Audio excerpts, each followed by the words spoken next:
Take inventory of yourself. Before any portion of this philosophy can be put to successful use, the mind must be prepared to receive it. This preparation is not difficult, but it begins with the study, analysis, and understanding of three specific enemies that must be cleared out: indecision, doubt, and fear. The sixth sense, or creative imagination, will never function while these three negatives, or any of them, remain in the mind. This unholy trio is closely related. Where one is found, the other two are close at hand. Indecision is identified as the very seedling of fear. Indecision soon crystallizes into doubt. These two then blend and eventually become fear. This blending process is often slow, which is precisely why these three enemies are so dangerous. They are able to germinate and grow without their presence even being observed. The purpose of this final chapter is to turn the spotlight of attention upon the cause and the cure of the six basic fears. Before an enemy can be mastered, its name, habits, and place of abode must be known. The reader is urged to analyze themselves carefully to determine which, if any, of these common fears have attached themselves. One must not be deceived by the habits of these subtle enemies. They sometimes remain hidden deep in the subconscious mind, where they are difficult to locate and even more difficult to eliminate. There are six basic fears with which every human suffers at one time or another. Most people are fortunate if they do not suffer from all six. Named in the order of their most common appearance, they are the fear of poverty, the fear of criticism, the fear of ill health, the fear of loss of love, the fear of old age, the fear of death. All other fears are of minor importance and can be grouped under these six headings. Fears are recognized as being nothing more than states of mind. Crucially, one state of mind is subject to control and direction. For example, physicians are known to be less subject to attack by disease than laymen, because physicians do not fear disease. Their immunity, when contacting contagious cases, consists largely, if not solely, of their absolute lack of fear. Man can create nothing which he does not first conceive in the form of an impulse of thought. Following this, man's thought impulses, whether voluntary or involuntary, begin immediately to translate themselves into their physical equivalent. Even tramp thought impulses, picked up by chance from other minds, can determine one's destiny, just as surely as the impulses one creates by design. Nature has endowed man with absolute control over but one thing, and that is thought. This fact, coupled with the truth that everything man creates begins as a thought, leads one very near to the principle by which fear may be mastered.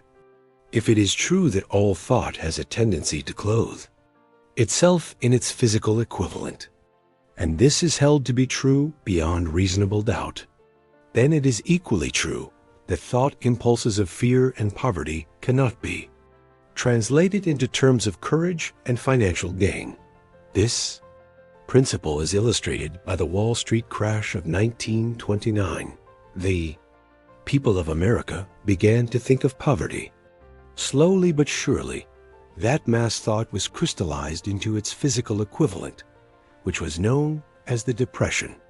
This had to happen. It is in conformity with the laws of nature. The fear of poverty. There can be no compromise between poverty and riches. The two roads travel in opposite directions. If an individual wants riches defined in its broadest sense, meaning financial, spiritual, mental, and material estates, they must refuse to accept any circumstance that leads toward poverty. The starting point of this path is desire.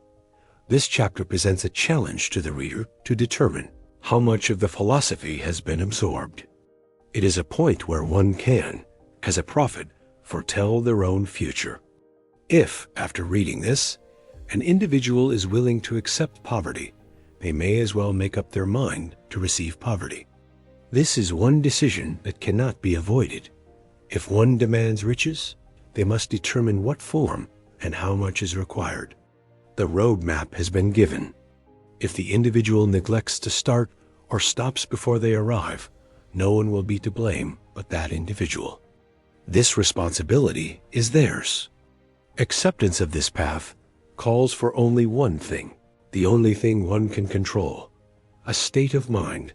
The fear of poverty is a state of mind, and nothing else. But it is sufficient to destroy one's chances of achievement in any undertaking. This fear paralyzes the faculty of reason, destroys imagination, kills self-reliance, undermines enthusiasm, discourages initiative, and leads to uncertainty of purpose. It masters persistence, turns willpower into nothingness, destroys ambition, and invites failure in every conceivable form. It kills love, assassinates the finer emotions, discourages friendship, and leads to sleeplessness, misery, and unhappiness.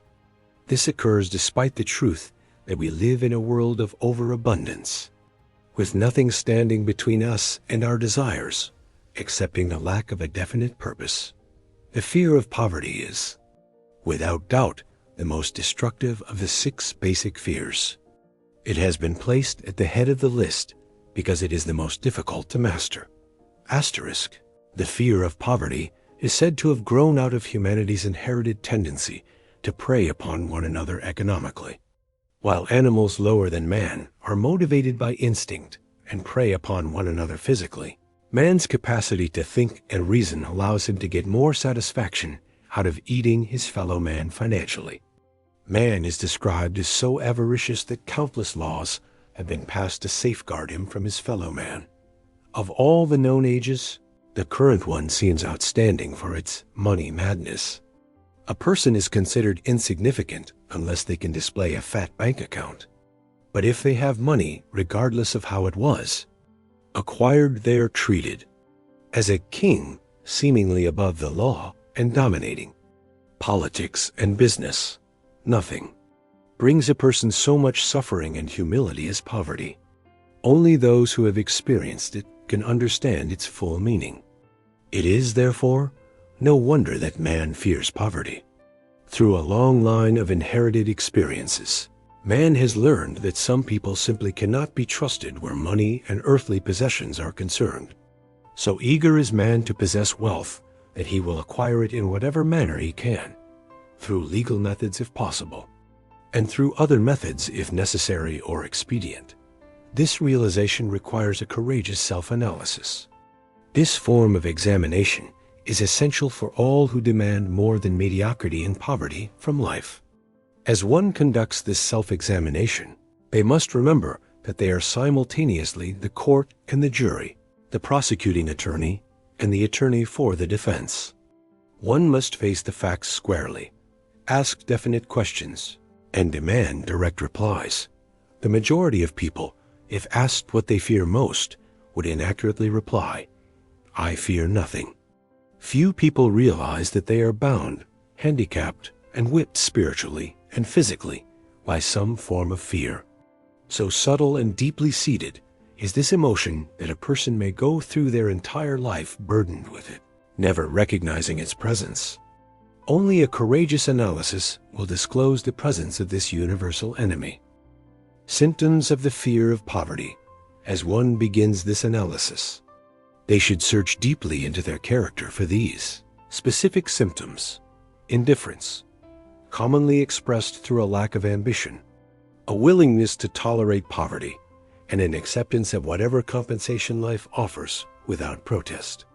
It manifests as mental and physical laziness and a lack of initiative, imagination, enthusiasm, and self-control, indecision, the habit of permitting others to do one's thinking, staying on the fence, doubt, generally expressed through alibis and excuses designed to cover up, explain away, or apologize for one's failures. It is sometimes expressed as envy or criticism of those who are successful. Worry, usually expressed by finding fault with others. A tendency to spend beyond one's income, nervousness, lack of poise, and self-consciousness. Overcaution, the habit of looking for the negative side of every circumstance. thinking and talking of possible failure instead of concentrating upon the means of succeeding. It involves knowing all the roads to disaster, but never searching for the plans to avoid it. This person waits for the right time until the waiting becomes a permanent habit. They are often pessimistic, seeing the hole in the donut, but overlooking the donut. Procrastination, the habit of putting off until tomorrow that which should have been done last year. It involves spending enough time creating alibis to have completed the job. This symptom includes a willingness to compromise rather than put up a stiff fight. It is bargaining with life for a penny instead of demanding prosperity, opulence, and happiness. It is planning what to do if overtaken by failure, instead of burning all bridges and making retreat impossible. It is fundamentally expecting poverty instead of demanding riches. Money talks. Some may ask why this philosophy is so focused on money, measuring riches in dollars alone. While it is true that there are other forms of riches more desirable than money, there are millions of people who would say, "Give me all the money I need, and I will find everything else I want." The major reason for this focus is that the world had just passed through an experience that left millions of men and women paralyzed with the fear of poverty. What this type of fear does to an individual was well described by the columnist Westbrook Pegler. Mr. Pegler, that when a man is down and out, something happens to his spirit. This change can be observed in the droop of his shoulders, the set of his hat, his walk, and his gaze. He cannot escape a feeling of inferiority among people with regular employment, even if he knows they are not his equals in character, intelligence, or ability. Though he may borrow for a time, borrowing merely to live is a depressing experience. The money lacks the power of earned money to revive his spirits. Mr. Pegler also noted that a man in this condition has excessive time on his hands for brooding. He wanders, gazes into store windows at luxuries that are not for him, and feels inferior. He may go to the library to ease his legs and soak up heat, but he knows that isn't looking for a job, so he gets going again. He may be well dressed in clothes from his past success, but the clothes cannot disguise the droop. He sees thousands of others busy at their workbook keepers, clerks, chemists, and envies them from the bottom of his soul. They have their independence and self-respect, and he simply cannot convince himself that he is a good man. It is just money, Mr. Pegler concluded. That makes this difference. With a little money, he would be himself again. The fear of criticism. It is not known exactly how man originally came by this fear, but it is certain that he has it in a highly developed form. The author attributes the basic fear of criticism to the part of man's inherited nature which prompts him not only to take away his fellow man's goods, but to justify his action by criticizing his fellow man's character. It is a well-known fact that a thief will criticize the man from whom he steals, and that politicians often seek office not by displaying their own virtues, but by attempting to besmirch their opponents. This fear takes on many forms, most of which are petty. For example, it is suggested that men wear hats mainly because everyone is doing it, lest they be criticized. The manufacturers of clothing and automobiles have capitalized on this basic fear by changing styles every season. They do this to sell more products, as no one wants to be seen wearing or driving something that is not of the latest style. Even if the older model is perfectly serviceable, these are the petty applications. Let us now examine this fear as it affects the more important events of human relationships. Take, for example, a person who has reached mental maturity around age 35 to 40. If one could read their secret thoughts, one might find a decided lack of understanding or personal conviction regarding some of the dogmas taught by rigid theologians a few decades back. However, one will not often find a person who has the courage to openly discuss this or ask questions. Many people will shy away from admitting they do not fully understand certain stories or fables associated with past forms of religion. Why does the average person, even in an age of enlightenment, do this? The answer is because of the fear of criticism. Men and women in past ages have been severely punished, even burned at the stake, for daring to express unconventional thoughts or question dogma. It is no wonder we have inherited a consciousness that makes us fear criticism. This fear robs man of his initiative, destroys his power of imagination, limits his individuality, takes away his self-reliance, and does him damage in 100 other ways. Parents often do their children irreparable injury by criticizing them. The author recounts a boyhood chum whose mother would punish him daily, ending with the statement, "You'll land in the penitentiary before you are 20. That boy was sent to a reformatory at the age of 17. Criticism is the one form of service of which everyone has too much, and one's nearest relatives are often the worst offenders. It is a crime for any parent to build inferiority complexes in a child through unnecessary criticism. Employers who understand human nature get the best from their people not by criticism, but by constructive suggestion. Parents can accomplish the same results. Symptoms of the fear of criticism. This fear is almost as universal as the fear of poverty, and its effects are just as fatal to personal achievement. The major symptoms are self-consciousness, generally expressed through nervousness, timidity in conversation, awkward movements, and shifting of the eyes, lack of poise, expressed through a lack of voice control, poor posture and a poor memory, weak personality, lacking in firmness of decision, personal charm, and the ability to express opinions definitely. It manifests as a habit of sidestepping issues and agreeing with others without careful examination. Inferiority complex. The habit of expressing self-approval by word or action to cover a feeling of inferiority. This can include using big words without knowing their meaning, or boasting of imaginary achievements. Extravagance. The habit of trying to keep up with the Joneses and spending beyond one's income. Lack of initiative. Failure to embrace opportunities for self-advancement, fear of expressing opinions, and a lack of confidence in one's own ideas, lack of ambition, mental and physical laziness, slowness in reaching decisions, and being easily influenced. This person often criticizes others behind their backs while flattering them to their faces.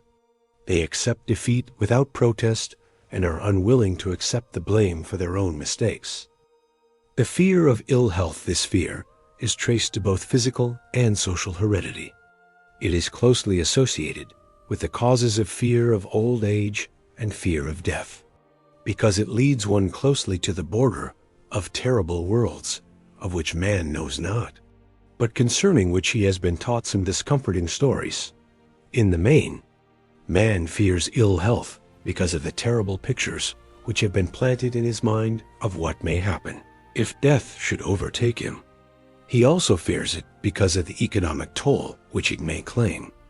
A reputable physician estimated that 75% of all people who visit physicians for professional service are suffering with hypochondria, imaginary illness. It has been shown most convincingly that the fear of disease, even where there is not the slightest cause for fear, often produces the physical symptoms of the disease feared. Powerful and mighty is the human mind. It builds or it destroys. Playing upon this common weakness, dispensers of patent medicines have reaped fortunes. This form of imposition became so prevalent some years ago that Collier's Weekly magazine conducted a bitter campaign against the worst offenders. Through a series of experiments, it was proved that people may be made ill by suggestion. This was done by causing 3 acquaintances to visit a victim, each asking, "What ails you? You look terribly ill." The first questioner usually provoked a grin. The second was usually answered with, "I don't know exactly, but I do feel badly." The third was usually met with the frank admission that the victim was actually feeling ill. There is overwhelming evidence that disease sometimes begins in the form of a negative thought impulse. Such an impulse may be passed from one mind to another by suggestion, or created by an individual in his own mind. Doctors often send patients into new climates for their health because a change of mental attitude is necessary. The seed of fear of ill health lives in every human mind. Worry, fear, discouragement, and disappointment in love or business cause this seed to germinate and grow. Disappointments in business and in love stand at the head of the list of causes. A story is told of a young man who suffered a disappointment in love, which sent him to a hospital. He hovered between life and death for months. A specialist in suggestive therapeutics was called in. The specialist changed nurses, placing him in the charge of a very charming young woman who began, by prearrangement, to show him great affection. Within 3 weeks, the patient was discharged, still suffering, but with an entirely different malady. He was in love again. Symptoms of the fear of ill health. The symptoms of this almost universal fear are autosuggestion, negative, the habit of looking for and expecting to find the symptoms of all kinds of disease. Enjoying imaginary illness. Trying all fads and isms. Talking to others of operations and accidents. Experimenting with diets and patent medicines without professional guidance. Hypochondria, the habit of talking of illness and concentrating the mind upon disease until a nervous break occurs. This is brought on by negative thinking, and nothing but positive thought can effect a cure. Most so-called cases of nerves come from imaginary illness, lack of exercise. Fear of ill health often interferes with proper physical exercise, leading to overweight by causing one to avoid outdoor life. Susceptibility. This fear breaks down the body's natural resistance and creates a favorable condition for any form of disease one may contact. It is often related to the fear of poverty, with the person worrying about doctor's bills and saving money for burial expenses. Self-coddling, the habit of making a bid for sympathy, using imaginary illness as the lure, often to avoid work or cover up plain laziness. Intemperance, the habit of using alcohol or narcotics to destroy pains instead of eliminating the cause. Also, the habit of reading about illness and worrying over the possibility of being stricken by it. The fear of loss of love. This fear is the most painful of all the 6 basic fears. It probably plays more havoc with the body and mind than any other, sometimes leading to permanent insanity. Jealousy and other similar forms of obsession grow out of this inherited fear. Careful analysis has shown that women are often considered more susceptible to this fear than men. Symptoms of the fear of loss of love. The distinguishing symptoms of this fear are jealousy, the habit of being suspicious of friends and loved ones without reasonable grounds. This includes the habit of accusing a spouse of infidelity without grounds, and general suspicion of everyone. Fault finding, the habit of finding fault with friends, relatives, business associates, and loved ones upon the slightest provocation, or without any cause whatsoever. Gambling, the habit of gambling, stealing, cheating, or taking hazardous chances to provide money for loved ones, with the belief that love can be bought. It also includes the habit of spending beyond one's means to provide gifts with the object of making a favorable showing. Other symptoms include insomnia, nervousness, lack of persistence, weakness of will, lack of self-control and self-reliance, and a bad temper. The fear of old age in the main. This fear grows out of 2 sources. First, the thought that old age may bring with it poverty. Secondly, and by far the most common source, from false teachings of the past which have been mixed with fear-inducing imagery designed to enslave man. Man has sound reasons for apprehension, one growing out of distrust of his fellow man, who may seize his worldly goods, and the other arising from terrible pictures of the world beyond, planted in his mind before he came into full possession of it. the possibility of ill health, more common as people grow older, is also a contributing cause. The most common cause is associated with the possibility of poverty. Poorhouse throws a chill into the mind of anyone facing the possibility of spending their declining years on a poor farm. Another contributing cause is the possibility of loss of freedom and independence, both physical and economic.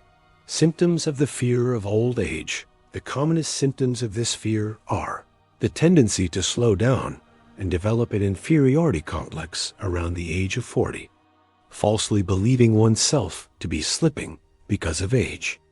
The truth is stated that man's most useful years, mentally and spiritually, are those between 40 and 60.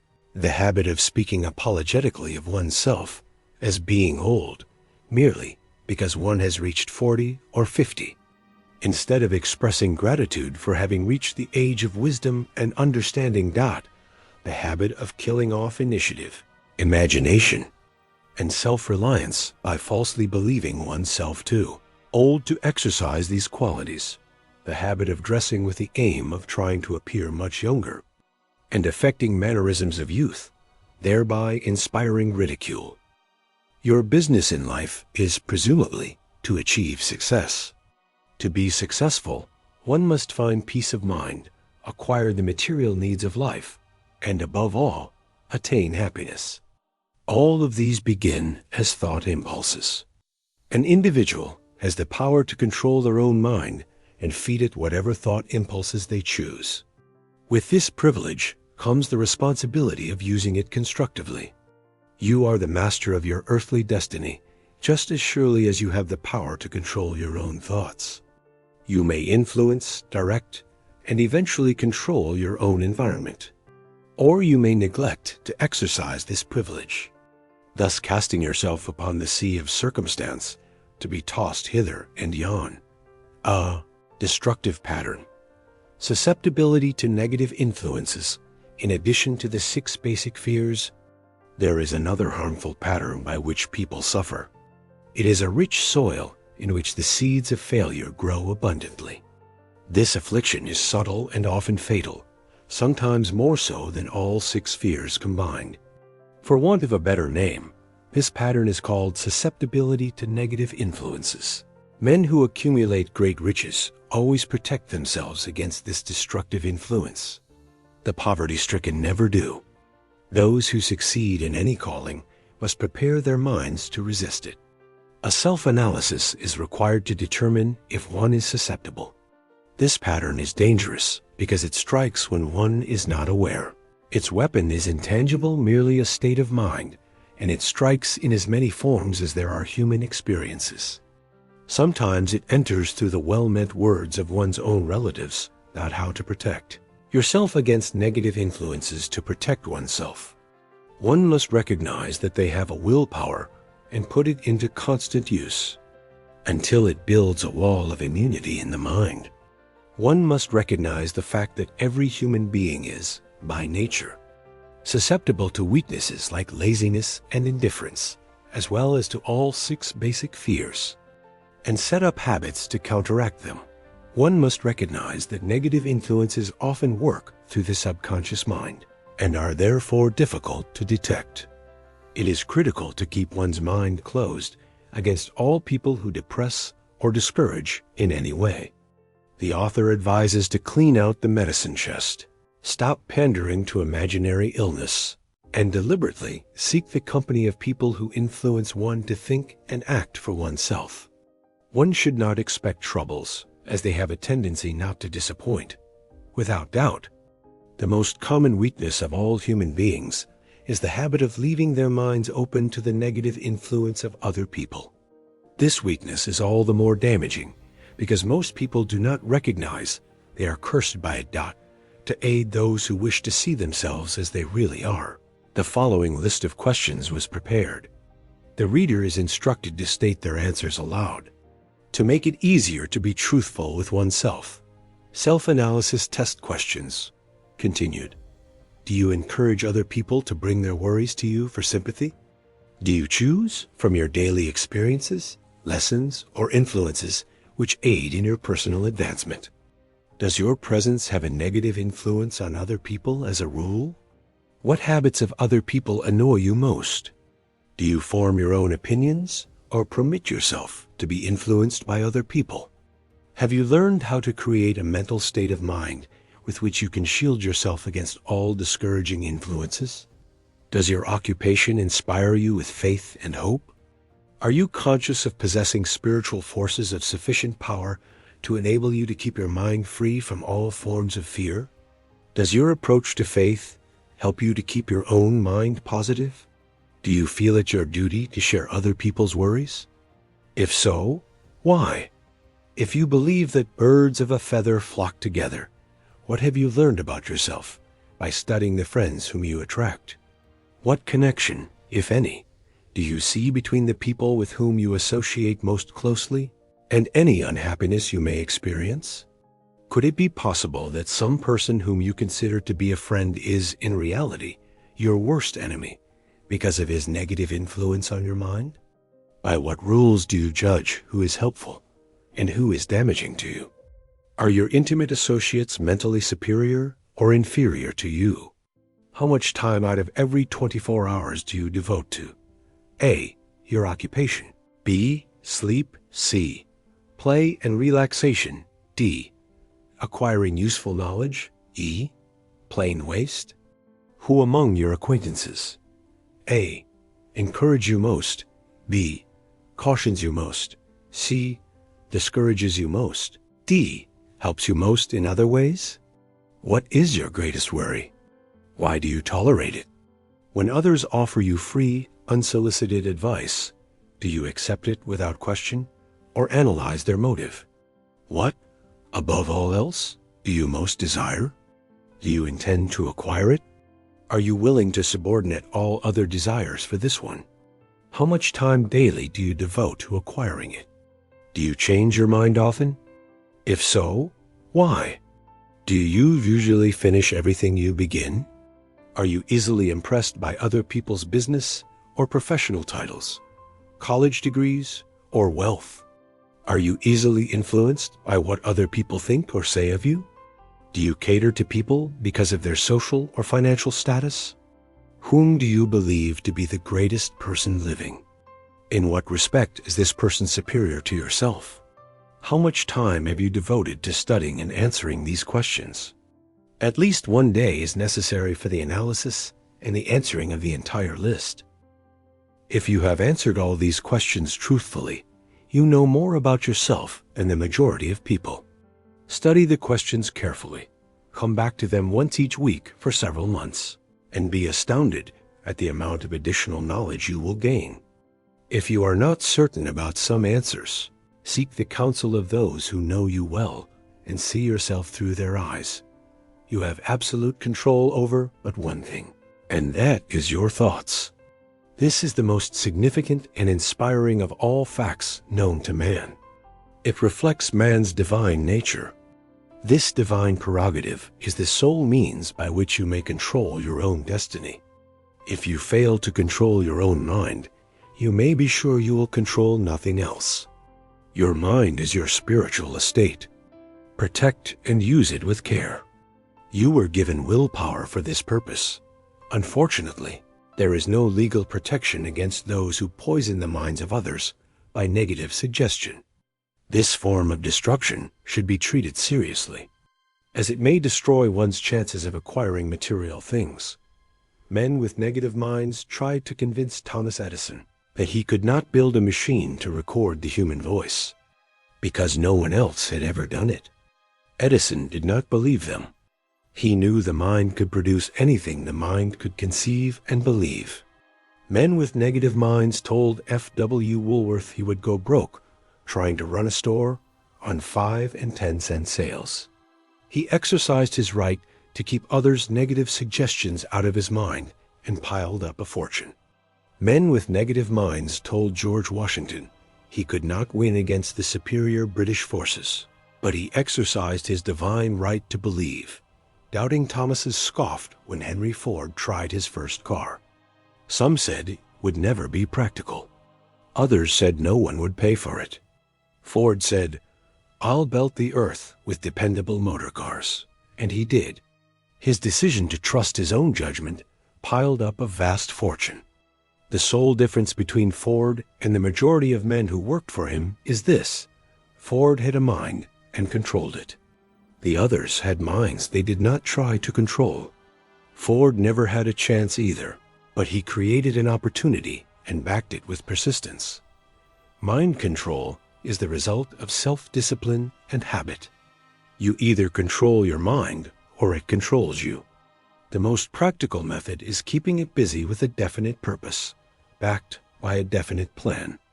Study any man of noteworthy success, and you will see he has control over his own mind and directs it toward definite objectives. Without this control, success is not possible. 57. Famous alibis by old man IF people who do not succeed have one distinguishing trait. They know all the reasons for failure and have airtight alibis. But alibis cannot be used for money. The world wants to know only one thing. Have you achieved success? Here is a list of common alibis. Examine yourself to see how many are your own property. Remember, this philosophy makes every one of these alibis obsolete. If I didn't have a wife and family. If I had enough. Pull. If I had money. If I had a good education. If I could get a job. If I had good health. If I only had time. If times were better. If other people understood me. If conditions around me were only different. If I could live my life over again. If I did not fear what they would say. If I had been given a chance. If I now had a chance. If other people didn't have it in for me. If nothing happens to stop me. If I were only younger. If I could only do what I want. If I had been born rich. If I could meet the right people. If I had the talent that some people have. If I dared assert myself. If I only had embraced past opportunities. If people didn't get on my nerves. If I could save some money.